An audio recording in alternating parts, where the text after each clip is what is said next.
আসসালামু আলাইকুম।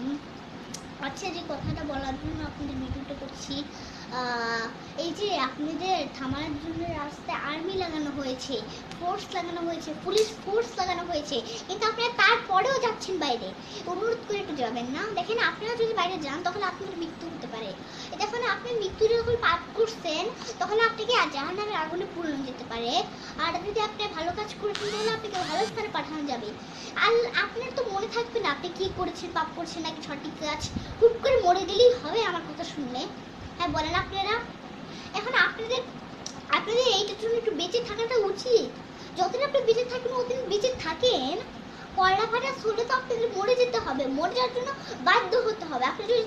আপনি যদি চান আমার কয়লা ভাইরাস হবে, তাহলে আপনি কয়লা ভাইরাস হয়েও গেলে, আর যদি আপনি চান আমি বেঁচে থাকবো, তাহলে কি আপনাকে কয়লা ভাইরাসটা বলে বেঁচে যাওয়া যাবে? কয়লা ভাইরাসের জন্য আপনি মৃত্যু হতে পারে, মৃত্যু। আপনি একটু ভেবে দেখেন।